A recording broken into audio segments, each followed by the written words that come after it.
किबला से दरख्वास्त करूंगा कि वो डाइस पर आए और अपने ख्यालात का इजहार पेश करें।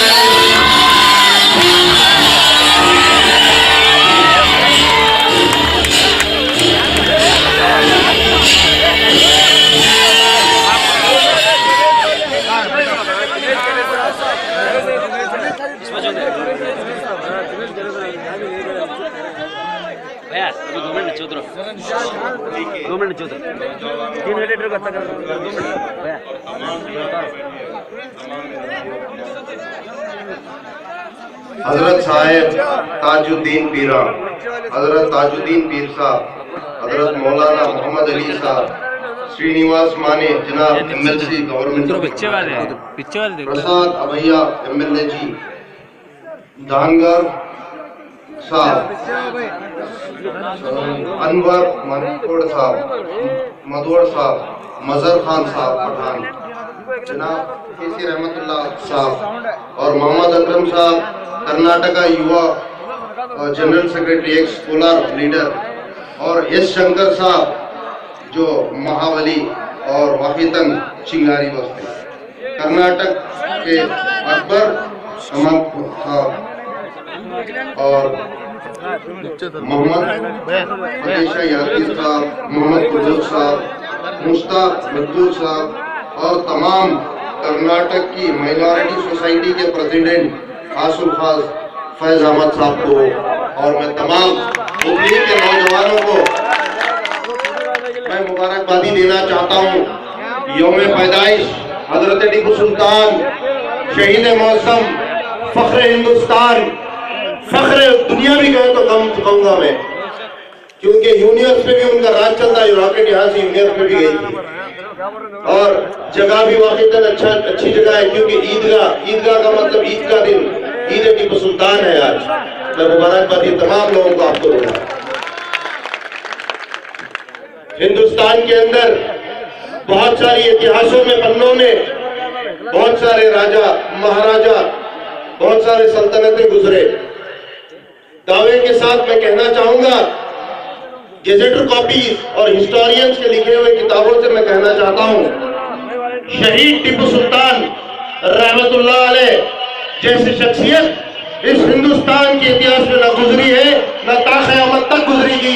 ये ताक़यामत का चिराग है, हिंदुस्तान का हर नागरिक चलाता रहेगा। हमें इसकी सर्टिफिकेट बीजेपी या आरएसएस के लोगों से नहीं, वो लोग दे चुके हैं हिंदुस्तान के, जो हिंदुस्तान छोड़ कर गए। अंग्रेज भी 150 साल डर कर जिया करते थे, सो जा बेटा सो जा, वरना टीपू जैसी की औलादें जेल तोड़कर आ जाएंगी।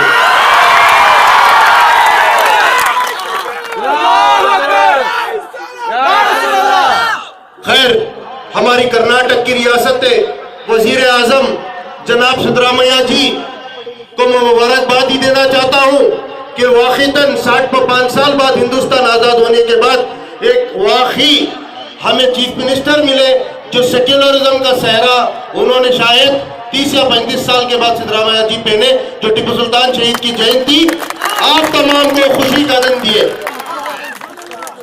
उस चीज के लिए हमारे कर्नाटक के अल्पसंख्यक के मिनिस्टर, जो आज एक्स मिनिस्टर है जनाब खमरुल इस्लाम साहब, इस झंडे को विधानसभा में 10 नवंबर के दिन नवंबर 2 को कैबिनेट के अंदर डिक्लेरेशन लेकर सिद्धरामैया साहब को 2 करोड़ रुपए का सैंक्शन करके जिले के अंदर 25,000 और 50,000 रुपए डिस्ट्रिक्ट लेवल पर डिक्लेयर कराए। मैं उनका भी शुक्र अदा करना चाहता हूँ। शायद आज इतिहास के अंदर लोग भूल चुके हैं उनका नाम। खैर, आज इतिहास के अंदर तमाम जितने भी आरएसएस और बजरंग दल और जितने भी बीजेपी के लीडरान जो लोग बोल रहे थे शहीद मौसम टीपू सुल्तान शहीद रहमतुल्लाह अलैह के नाम पर कि वो सेक्युलर नहीं है, शहीद मौसम पहले हिंदुस्तान की आजादी के नहीं है, फला फला बहुत बोलिए।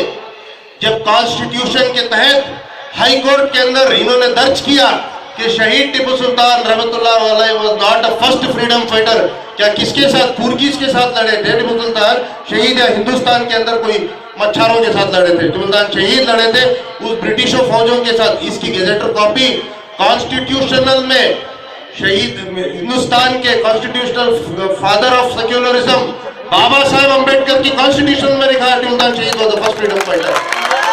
इसलिए मैं बाबा साहेब अंबेडकर को तहे दिल से जय भीम और ऊदा झंडा जो लहराता है ये मेरे सर पर है, दिल में टीपू सुल्तान शहीद की मोहब्बत हमेशा है।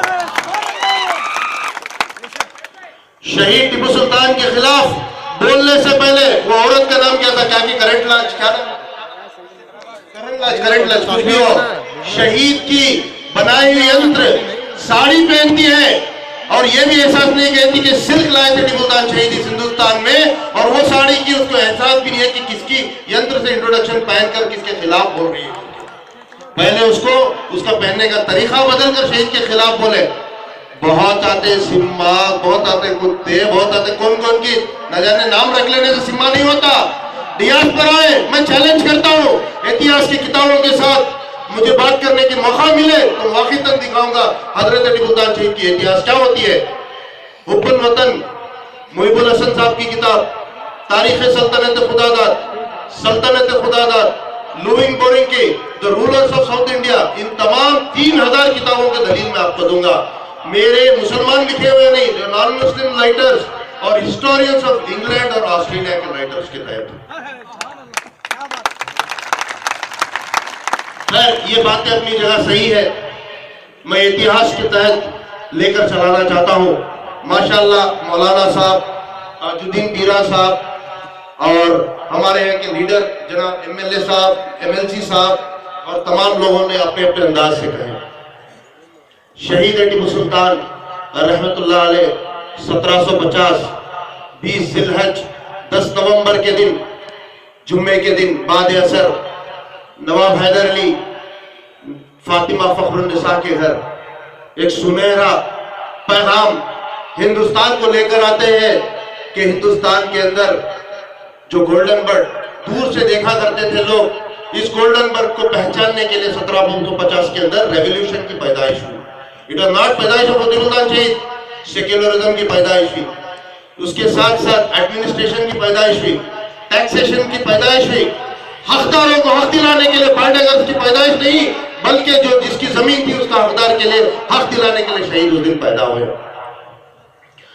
शहीद अपने 12 साल की उम्र तक तालीम आफ्ताब, इल्म आफ्ताब, हाफिज कुरान और तमाम इन चीजों को लेते हुए उसके साथ साथ पंडित जिनका नाम नटराज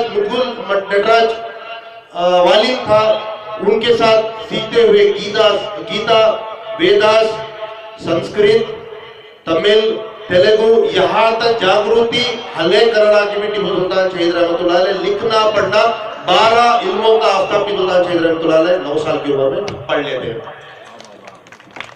शहीद टीपू सुल्तान रहमतुल्लाह अलैह जब अल्लाह ताला ने उनको एक ख्याल देता है